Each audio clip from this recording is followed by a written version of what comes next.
So I'm just gonna pull this tab.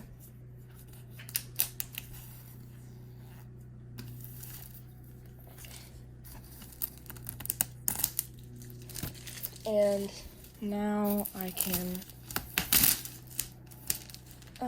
with my previous MacBooks, I've just cut around the box to preserve the seal, but I don't really care with this one.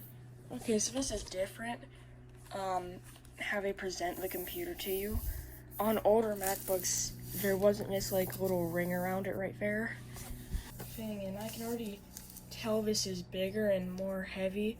This feels more like the 17-inch MacBook Pro than a 15-inch, and I thought it would feel closer to a 15-inch.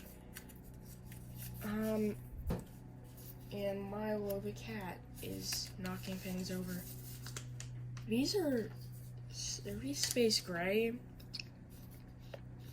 I can't tell. These are definitely not white.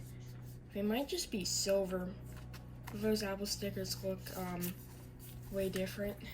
This is the 97 watt power adapter. I think it's 97 watts.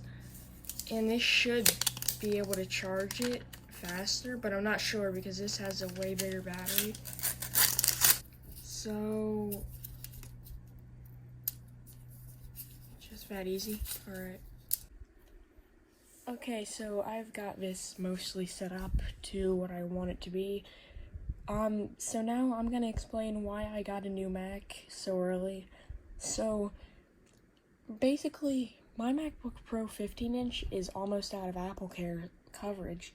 So, the 15-inch MacBook Pro, the one that I've had for a while now, the screen just randomly decided to break. Nothing was on top of it or anything, it just broke. And the worst drop that it really had was something it fell down like a single stair, and in 2 years the keyboard will be out of warranty and I won't be able to get the butterfly keyboard replaced. So it's better off now just to trade it in and get $1,000 than wait a bit, have the warranty expire, maybe have the keyboard break, and then trade it in for a lot less. I also had to deal with 256 gigabytes on the 2018, and that's doubled on my new 16-inch, finally. More videos to come with this MacBook Pro soon. Until the next video, goodbye.